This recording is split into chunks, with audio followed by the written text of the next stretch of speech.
pasti banyak dinamikanya, lika-likunya. Tapi ketika kalian mempunyai mental yang kuat, ketika kalian mempunyai inovasi yang tinggi, otomatis kalian akan menjadi seorang entrepreneur yang sukses.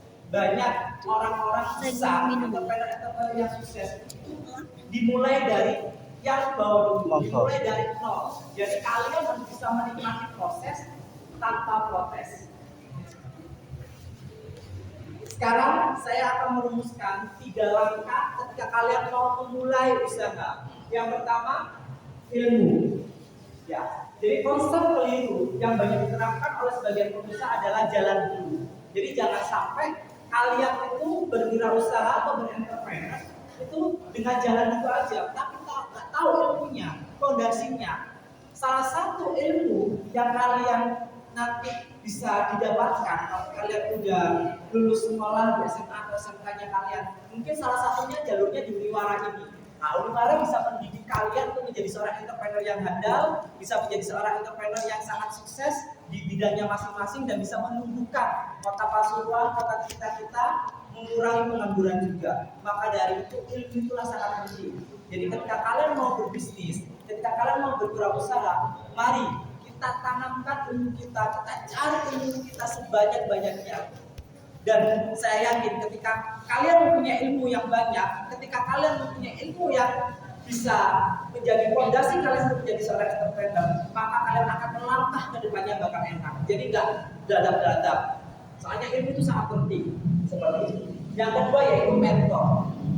Nah, agar bisa menjadi seorang entrepreneur yang sukses dalam menghadapi tantangan, tidak hanya membutuhkan semangat dan modal, tapi dengan adanya mentor. Karena kalau kita mempunyai mentor, otomatis kita bakal tahu mentor itu sudah pernah melakukan kesalahan dan tahu langkahnya biar tidak melakukan kesalahan. Dengan kalian, kalau kita melakukan sebuah kesalahan, konsultasi sama mentor, konsultasi sama dosen, konsultasi sama pembimbing kalian, sehingga kalian bisa diarahkan, dikasih arahan yang jelas, keputusan, masukan, sehingga kalian kalau melangkah dalam menjadi seorang entrepreneur itu tidak tahu arah. Jadi ada jalannya, ada blueprintnya. Jadi bagaimana caranya kamu bisa berentrepreneur, jangka pendeknya seperti apa, jangka menengahnya seperti apa, jangka panjangnya kamu akan seperti apa, seperti itu. Jadi kalau bisa kalian kalau menjadi seorang entrepreneur, ya harus dan wajib mempunyai mentor. Karena mentor itu adalah arahan kalian untuk kalian tidak tersesat. Jadi selain ilmu, yang kedua yaitu mentor, dan yang terakhir yaitu komunitas. Jadi kalian harus bisa banyak-banyak bergaul dengan komunitas-komunitas bisnis. Nah, komunitas-komunitas bisnis di sini kalau kalian mau kuliah mungkin di Uniwara kan ada komunitasnya. Terus habis itu kalau di luar kita juga ada komunitasnya seperti SBC, Genpro, TDA, itu komunitas bisnis, sehingga kalian bisa bertukar pikiran. Karena kita manusia itu makhluk sosial, makhluk yang membutuhkan orang lain. Jadi kita sharing sama teman, bisnis itu, aku di kendala ini, gimana ini? Aku kok punya masalah kayak gini, solusinya seperti ini, Vi. Jadi kamu mungkin coba seperti ini ya, gitulah. Gunanya teman kan seperti itu, gunanya sahabat kan seperti itu. Maka kalian kalau menjadi seorang entrepreneur harus mempunyai komunitas. Jadi biar enak, biar kita kalau melangkah, kita punya masalah, kita bisa sharing. Nggak mungkin juga kita punya bisnis, sharingnya yang tidak punya bisnis. Ya cuma mendengarkan aja kan berarti nggak ada solusinya. Makanya itu jangan sampai kalian punya bisnis tapi kalian tidak punya komunitas bisnis. Itu salah banget. Saya pernah berusaha mengalaminya seperti itu. Ternyata manfaatnya banget. Ketika saya ikut lomba dan juara-juara itu karena apa? Karena aku sharing sama komunitas-komunitas bisnisnya. Pak, kalau memang kayak gini gimana? Kayak gini gimana? Oh, seharusnya kamu kayak gini. Jadi diarahkan. Dan jangan pelit ilmu. Kita share aja. Soalnya saya yakin ketika kita memberikan yang terbaik buat masyarakat, pasti Tuhan akan memberikan yang terbaik buat kita dengan caranya. Jadi jangan pernah berpelit ilmu kepada siapapun. Mari kita menjadi seorang makhluk sosial yang bisa membantu orang lain dengan hati ikhlas dan selalu semangat dalam berjuang. Nah, jadi kita ulangi lagi 3 langkah mudah memulai bisnis. Yang pertama apa? Pelajari ilmu bisnis. Yang kedua miliki. Dan yang ketiga bergabung dalam. 3 tiga langkah mudah mulai bisnis, yaitu pertama pelajari ilmu bisnisnya, yang kedua miliki mentor dalam bisnisnya, dan yang ketiga itu bergabung dalam komunitas bisnis sehingga bisnis kalian akan lancar. Walaupun pasti ada kendalanya, pasti ada masalahnya, tapi setidaknya bisa diminimalisir, setidaknya bisa cegah sehingga masalah itu tidak terlalu lama. Seperti itu. Next. Nah, yang terakhir menurut saya, bisnis yang baik adalah bisnis yang memulai proses tanpa protes. Kerjakan dan pantang menyerah. Selebihnya serahkan kepada Gusti Allah SWT. Terima kasih. Wassalamualaikum warahmatullahi wabarakatuh.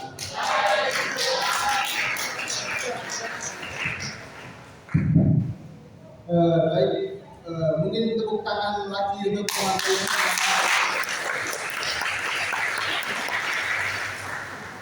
Mungkin itu langkah pertama untuk memulai bisnis itu adalah yang pertama mempelajari ilmu, yang kedua yang ketiga mungkin itu pemaparan materi yang singkat, padat, dan jelas. Mungkin fase yang selanjutnya atau acara yang selanjutnya mungkin ada sesi pertanyaan, ada 3 sesi pertanyaan. Untuk peserta mungkin bisa silakan. Ya. Mas.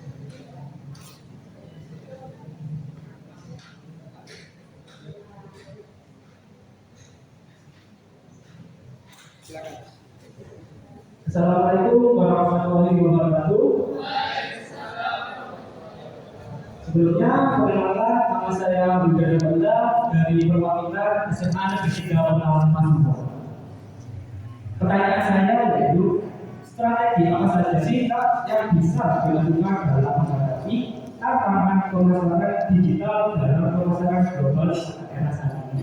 Dan yang kedua, saya sebagai pelaku wirausaha offline atau bisnis offline, apa yang harus dilakukan agar bisa bersaing di era digital saat ini? Terima kasih. Wassalamualaikum warahmatullahi wabarakatuh. Mungkin aku bisa menjawab langsung kan? Terima kasih atas pertanyaannya, Mas. Yang pertama yaitu bagaimana caranya dalam menghadapi tantangan pemasaran digital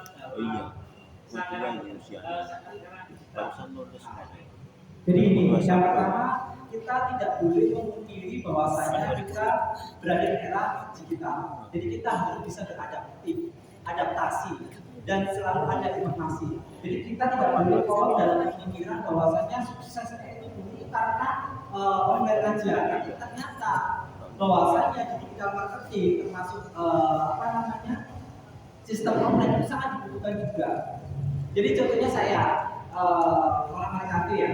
Jadi melamar kafe itu di tahun 2022 di September Oktober itu menjadi brand lokal yang sering dipesan di Shopee Food. Nah, itu strategi saya gimana caranya bisa memasarkan lewat online dan offline. Jadi masnya itu harus bisa adaptif. Jadi harus ikuti perkembangan zaman. Jadi ketika tantangannya ya kalian yang pertama harus bisa mengikuti. Terus yang kedua harus bisa terjun langsung. Jadi kalau memang kita bisnisnya sampai apa Mas? Jadi saya jualan roti bakar, tempatnya di Gor itu Surabaya. Roti bakar, otomatis kalau roti bakar otomatis kan di F&B, makanan dan minuman. Nah, sampai harus bisa kerjasama dengan GoFood, GrabFood, Shopee Food. Nah, jadi ketika tantangan sekarang kalau kita musim hujan kan nggak mungkin customer itu datang ke tempat kita hujan-hujan. Otomatis dia pakai online kan, pakai online atau kulit online, ya kan? Jadi sampai harus bisa memanfaatkan. Dan kalau semua sampai belum tahu caranya untuk bisa mendaftar, teman saya itu berada di tiga merchant tersebut. Jadi nanti sampai bisa WA saya mau mendaftarkan, bilang aja dari Rafi Malamar Cafe, pasti otomatis prosesnya nggak sampai 1 minggu. Teman-teman saya itu seperti itu. Jadi saya bantunya seperti itu. Jadi kalau sampai mau, nah udah gabung di salah satu merchantnya atau belum mas?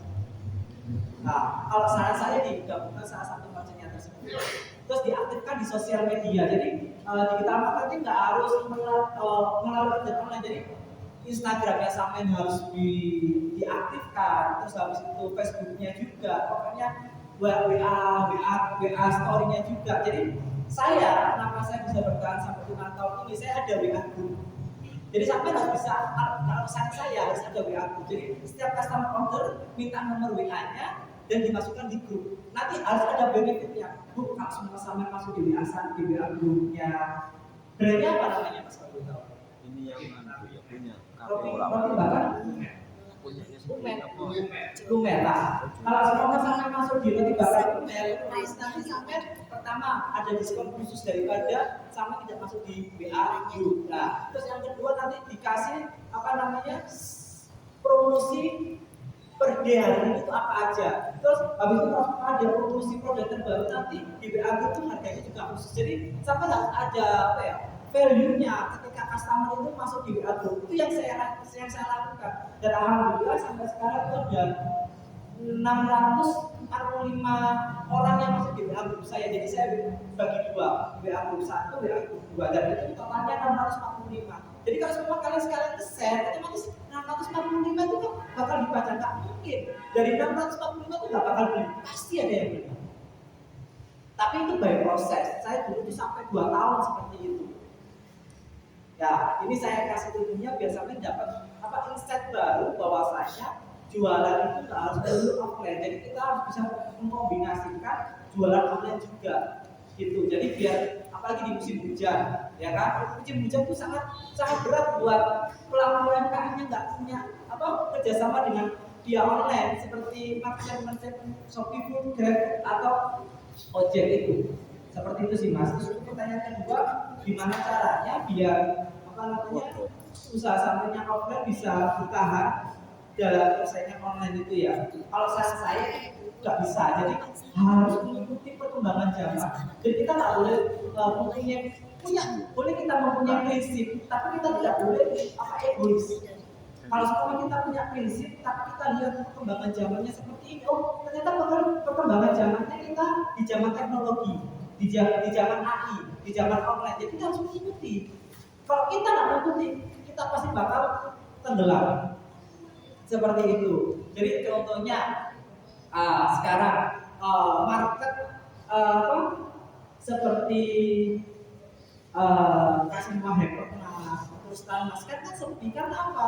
Karena sekarang lebih sukanya belanja online di Shopee, di Bukalapak, di Lazada. Nah itu kita harus bisa adaptif. Seperti itu, jangan sampai kita itu tenggelam sama Jokowi saat ini nggak bisa. Semakin hari, semakin minggu, semakin bulan itu pasti banyak kompetitor yang berdatangan, dan kita nggak boleh menyalahkan kompetitor. Itu sebuah persaingan yang sehat. Gimana caranya kita biar bisa berinovasi, biar bisa bertahan. Seperti itu. Jadi saya harap saran saya mas kalau semuanya diizinkan memberikan saran bahwa saya sampai juga bisa beradaptasi. Nanti kalau sampai bisa WA saya, nanti saya kasih nomornya teman-teman saya yang bekerja di GrabFood, Shopee Food sama apa namanya produknya itu, nanti tinggal WA aja, nanti sampai bisa didapatkan. Asalkan tempatnya stay, enggak tempatnya berpindah-pindah. Nanti kan ada titik lokasi, nah itu bahaya kalau semua titik lokasinya berpindah-pindah. Kalau titik lokasinya sampai di bor aja, di jam berapa sampai jam berapa enak. Nanti lokasinya apa namanya di situ terus, kayak takoyaki gundul itu, nah itu kan sahabat saya juga. Itu juga kan apa namanya pakai online juga, GoFood juga, GrabFood juga, Shopee juga. Jadi walaupun kita berjualan di pinggir jalan atau berjualan di ghost kitchen di rumah atau berjualan bukan di tempat yang mewah, jangan malu. Itu by proses. Justru jualan-jualan di situ untungnya lebih banyak daripada di tempat-tempat yang mewah. Jadi saya udah pernah survei sih. Jadi kan ya seperti itu. Apalagi di ghost kitchen, kalau semua di rumah kan biaya sewa nggak ada, apalagi sewa setiap tahunnya semakin mahal, terus pajaknya juga, pajak restoran juga. Nah itu sih, jadi kita bisa adaptif, jangan sampai malu terhadap apa namanya usaha kita. Yang penting yakinlah siapa yang bisa memberikan sampean makanan kalau semua bukan sampean sendiri. Orang lainnya cuma ngecewain sampean kan, ya kan? Saya seperti itu. Terima kasih. Ada pertanyaan buat Bisnya atau mungkin kurang jelas? Baik. Mungkin ada pertanyaan yang kedua dari yang belakang begitu. Silakan maju Mas. Bukan saja dari terlibat.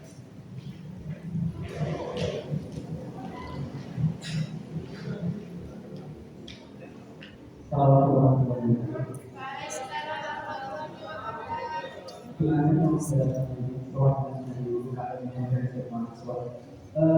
Ada dua poin yang mau saya tanyakan.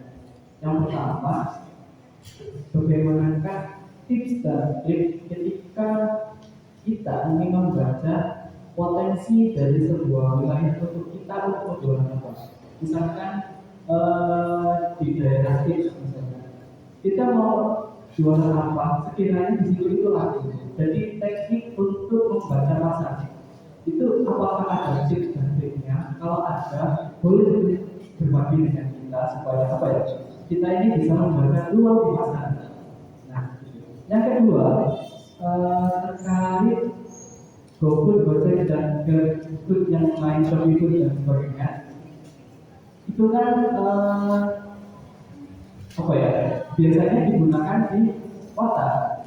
Kalau misalkan ada di wilayahnya terpelosok, bukan di terpelosok di kecamatan yang jarang ada ditemukan yang GoFood, Grab, ShopeeFood dan lain-lain untuk order via Gojek dan lain, itu apakah ada apa ya? Usulan lain selain untuk GoFood dan lain-lain? Ya, terima kasih sudah mau saya tanyakan. Setelah saya keluar. Terima kasih mungkin itu pertanyaan mungkin sulit dijawab mungkin karena pertanyaannya sangat mungkin ada yang masih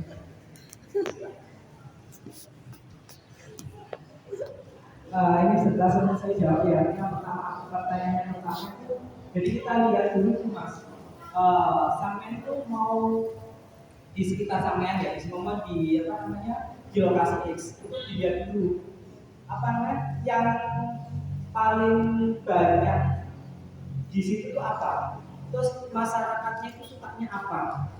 Jadi harus kita bacanya seperti itu. Oh, masyarakat juga kalau semua di Pasuruan itu kan masyarakatnya sukanya pedas.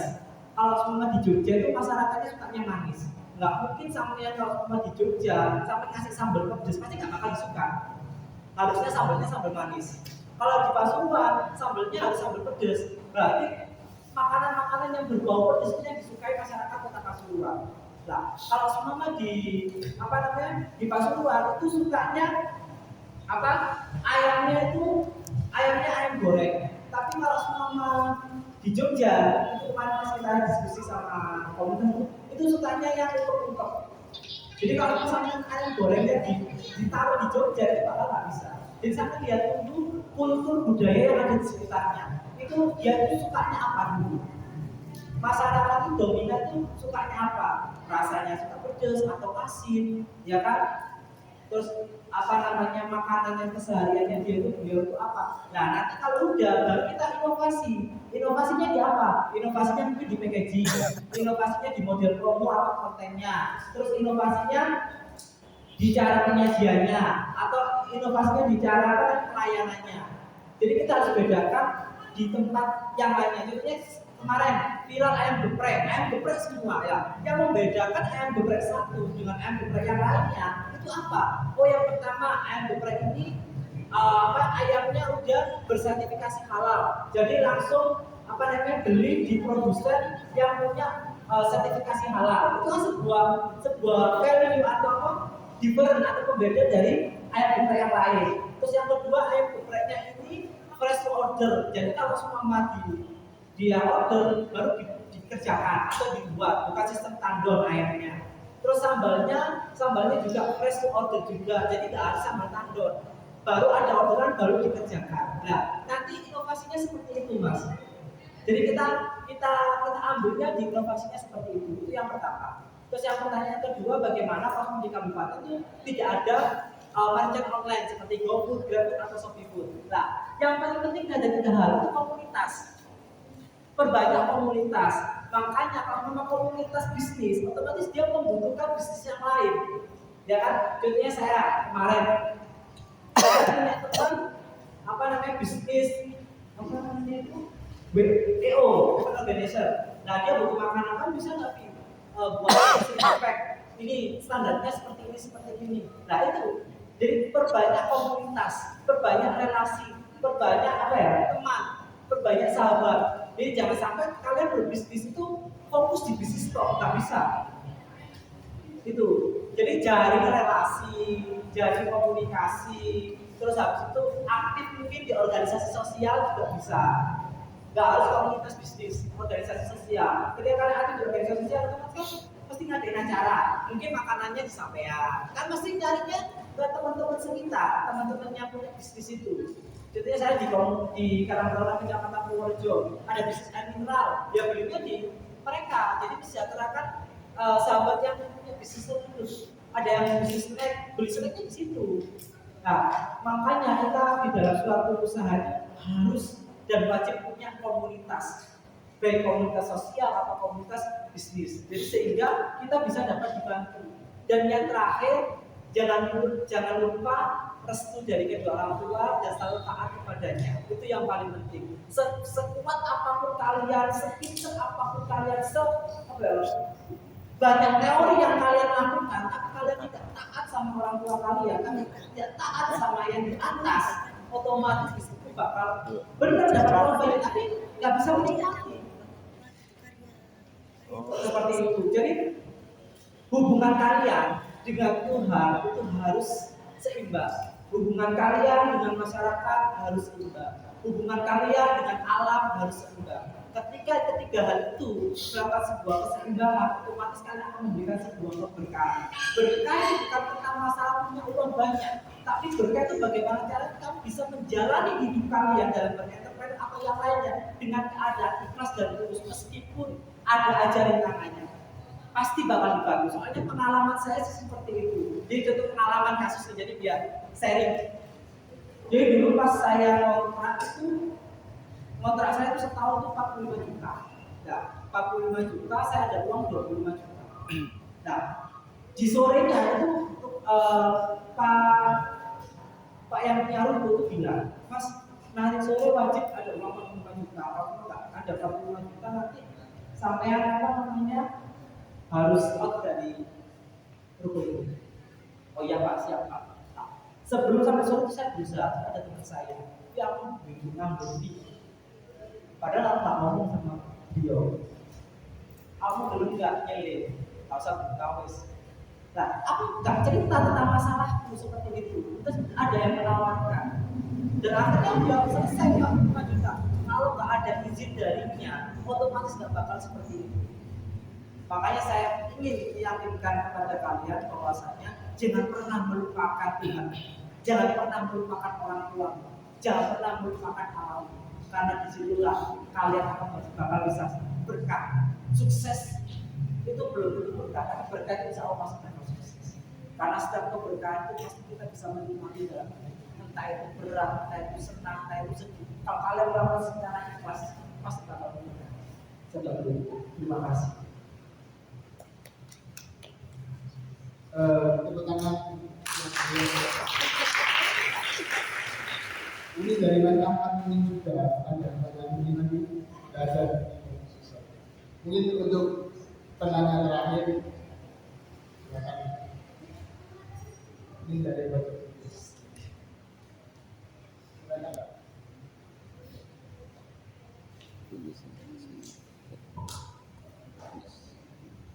Assalamualaikum warahmatullahi wabarakatuh. Perkenalkan, saya Putranaya Wahyudiyani dari SMK Kesehatan Sarina, jurusan Keperawatan. Izin bertanya, dari penjelasan, kita diarahkan untuk menjadi seorang pedagang dan mulai dari hal kecil. Pedagang hanya rumah. Banyak sekali yang beroperasi tapi tidak diberi solusi, hanya dipindah ke tempat yang non strategis. Lantas bagaimanakah kita berdagang secara ketertiban dengan keadaan lingkungan dan hukum yang telah mendukung saya secara online? Terima kasih.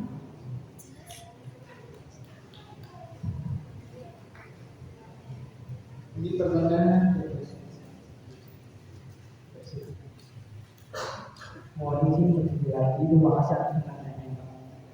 Seharusnya begini, si pedagang itu kan ini gini, ada yang berdagang ternyata diusir kan, habis itu dari pihak pemerintah belum ada solusi, ya kan, jadi dibiarkan saja. Selain melakukan perdagangan online, apa yang kita harus lakukan, itu kan. Jadi gini, yang pertama itu seharusnya pedagang tahu mana tempat-tempat yang memang steril dari perdagangan.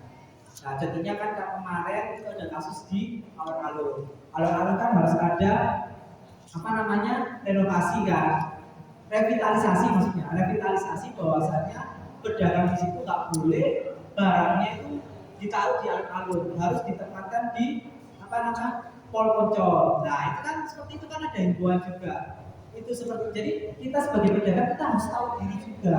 Kita menempatkan di akses pemerintahan, kita harus tahu apakah ini aksesnya ini bisa untuk berdagang atau ada waktunya atau ini tidak boleh untuk berdagang. Nah, ketika kalau semua seperti itu mungkin menurut saya alhamdulillah pemerintah kota saat ini terutama di Pak Wali Kota itu insya Allah pro terhadap UMKM. Contohnya kemarin pas ada permasalahan yang ada di alun-alun sudah ada solusinya, ada jamnya juga. Jadi dilarang berdagang sampai jam 3, jam 3 sampai jam 24 bisa berdagang di sekitar alun-alun. Tapi dengan catatan rombongnya nggak boleh ditaruh di alun-alun, harus di Mall Poncol, di belakangnya Mall Poncol. Itu kan sebuah solusi juga. Seperti itu sih. Jadi saya harap kita sebagai pelaku UMKM juga harus sadar juga. Kita numpang di asetnya pemerintah kota, kita harus tahu mana akses yang bisa ditaruh di tempat berdagang dan mana yang tidak. Contohnya di Bogor kan udah ada paguyubannya juga dan bisa, dan itu malah didukung sama Bapak Wali juga. Dan Bapak Wali menyarankan harusnya di kota, di kelurahan-kelurahan atau kecamatan lain keliru dengan kegiatan Bogor tersebut. Nah, tapi dengan catatan harus yang bisa sinergi antara pihak pemerintah, pihak perdagangan, dan pihak masyarakat yang ada di situ, biar tidak dirugikan satu sama lain. Akses jalannya mungkin dekat perumahan, gimana caranya akses jalannya biar tidak macet. Terus dari segi pemerintahan aksesnya itu tidak bisa dilalui oleh atau bisa ditempatkan oleh pihak pedagang, dan pedagangnya sendiri juga bisa berbeli atau jual beli di situ juga, seperti itu sih. Jadi harus ada saling informasi diri, harus makanya ilmu itu kan penting. Nah, sebelum kita melakukan sesuatu harus ada ilmunya dulu. Itu sih. Terima kasih.